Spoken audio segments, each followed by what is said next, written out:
What if it took you 35 years to double your money, but I showed you how to double your money in 1 year? Would you do it? I'm about to show you how to find a ton of money partners to help you close on your deals, and we're starting right now. What's going on? My name is Tyrus and welcome to another video. And if this is your first time here and you want to learn how to buy wholesale houses and flip it for profit, start now by subscribing and clicking the bell so you don't miss anything. When you show people how to double their money in less than 1 year and you're using real estate to do it, you get a lot of people's attention really quickly. This is part 2 of finding money partners, and we use money partners when we're short on cash and they help us to close on our deals.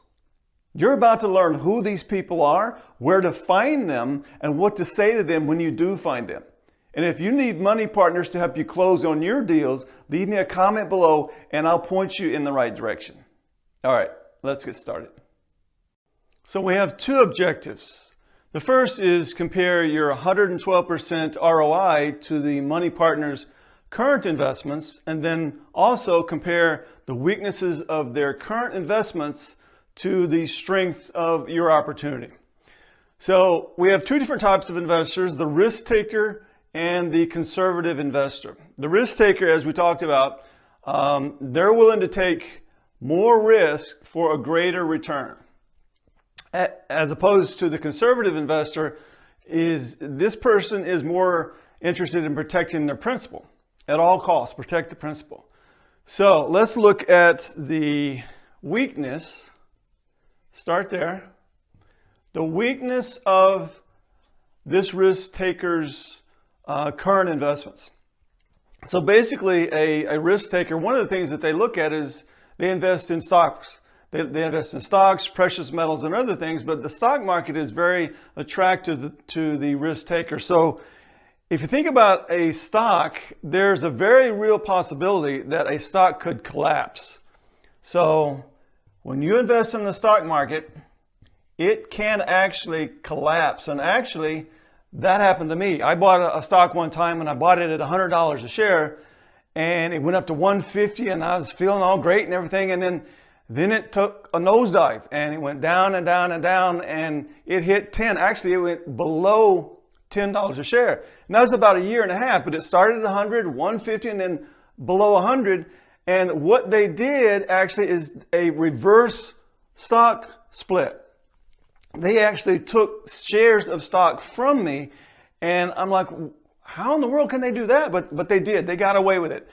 And that's obviously a real big risk or concern. And that's not speculation. That actually happens today, in this day and age, and I don't see how they get away with it, but they do. The other thing is when you're investing in the stock market, you have to pay full retail. And we talked about this earlier. If you want to buy a stock, you got to pay full retail for that stock.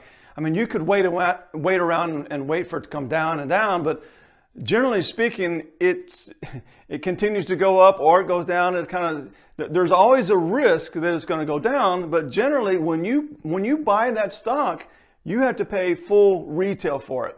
So that's obviously a problem. Now let's look at the strength of your opportunity compared to these. So the strength of your opportunity, when you buy a house, it's secured by real estate, right? When you make a loan or when you bring in money for this partnership, it's actually secured by real estate. So let's put secured here. Okay, compared to the stock collapse. I mean, when you invest in a house, it's not going to go anywhere. I mean, there could be damage to it, tornadoes, hurricanes, but you normally have insurance to protect yourself. This house isn't going to go anywhere. It's secured as opposed to this stock collapse. The other thing is, instead of paying retail for our house, we get it for a 20% discount. Sometimes even more, actually many times, like in a buyer's market, it's even more, but we're going with the seller's market as our example. So we get this house at a 20% discount compared to paying full retail. We're not interested in paying full retail. We want to pay the the 20% discount. All right, so that's the weakness and strengths from compared to the risk or on the risk taker. Let's take a look at the conservative investor. This individual, as I said, is really keenly aware of their principal, and they really don't want to lose any of that principal. So they're willing to take a smaller return, 2, 3, even 4% ROI, a smaller return because they want to protect that principal. As a matter of fact, if you think about it, 2%, if you get 2% on the bank CD, it's going to take you 35 years to double your money.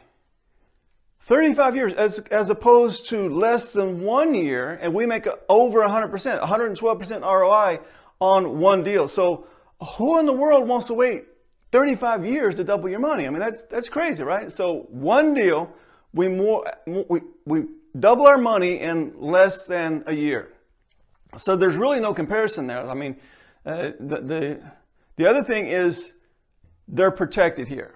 Again, they're investing in real estate, so it's protected. Just like here, it's protected, so they're protected in this real estate environment, but the ROI is far superior. So when you're talking to your investors, it doesn't matter if they're a risk taker or if they're a conservative investor, you always want to point out these two things here.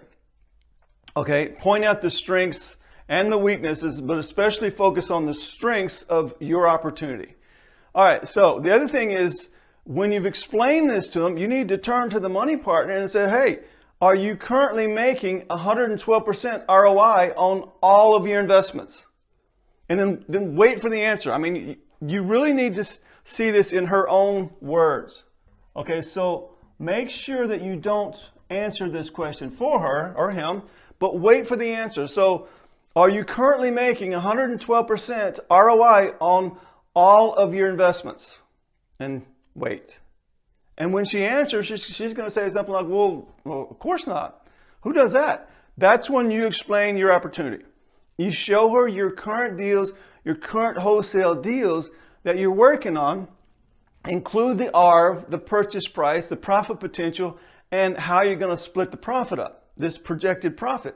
So, half to you, half to me, and give it in dollar amounts like we did earlier. All right, so let's go over how we're actually going to find these money partners. All right, finding money partners. And basically, these are people with cash, and they don't need a ton of money. I mean, they don't have to be millionaires or be making $1 million, because we're only dealing with $20,000, right, in our example. So they have the cash, but they don't need a ton of cash. So what you're looking for is you want someone that is actually interested in real estate, but they have no clue where to start. All right.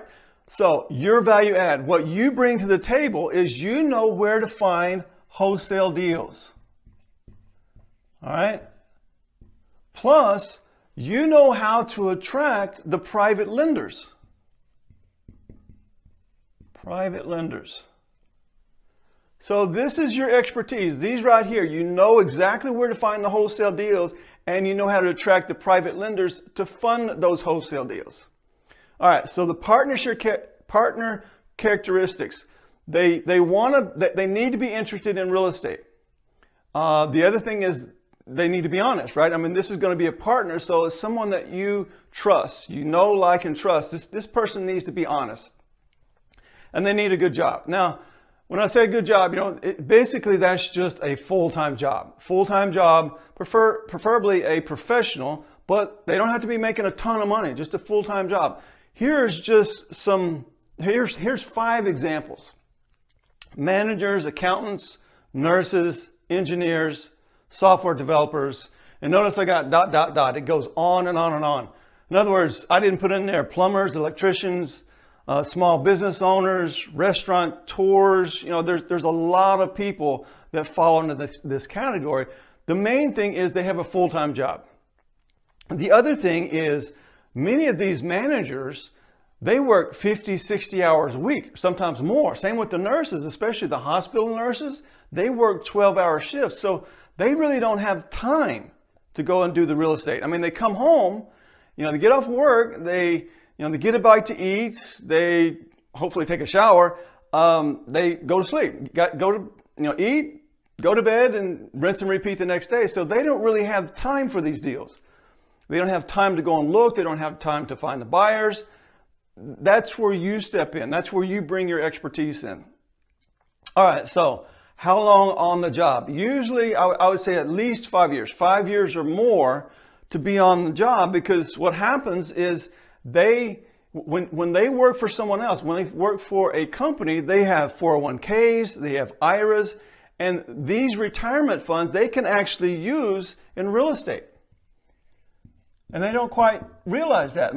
Most of these people have been trained that, my IRA money, my 401k money, it's got to be invested in the stock market, the bond market, the annuities, those types of things. They don't realize that they can use these retirement funds to invest in real estate. And you don't need all of it. You just need a small portion of it. As a matter of fact, I know some engineers that have been in the business for 20 years plus, and they have literally multi-million-dollar retirement accounts. And some of these people have more than one. Some of them have 3 or 4 retirement accounts, and you just need a small little slither to join your partnership. All right, so I'm going to show you how to find these people, and it's really pretty simple. Your best partners, once again, they want to be in real estate. They're interested in real estate, but they don't know where to start. And a third one can be, they're too busy. They're just really, really busy. They don't have the time to dedicate to real estate. All right, so you make sure that you are a honest person. Make sure that you can be trusted. Very, very important. And the other thing is, make sure that you make them money. Okay? Be honest and make them money. I personally do both of these things. I'm extremely honest, and my goal is to go and make people money. I don't care if it's a student, if it's a wholesaler, a private lender, a rehabber. I don't care who I deal with. I'm going to be honest, and I'm going to make them money. That's my goal. And it comes back to me. I wound up making money. So when you're honest and you make money, you become a very powerful ally. And these people, once you make them money and you're honest, they keep coming back again and again and again on many of your deals going forward. All right, very good. So at this point, I'm going to get into taking title the right way, taking title to protect yourself the right way, and that is by using a land trust. And don't forget to join my VIP club. We get wholesale house deals all over the country, and we also have access to lenders that will fund your wholesale deals. I'm also giving you a copy of my book for free. Go to freebook.getthedealsnow.com to get your free book now. And if you want to learn how to buy deeply discounted houses and flip them like a pro, start now by hitting the subscribe button so you don't miss anything. Thank you so much for watching. I'll see you next time.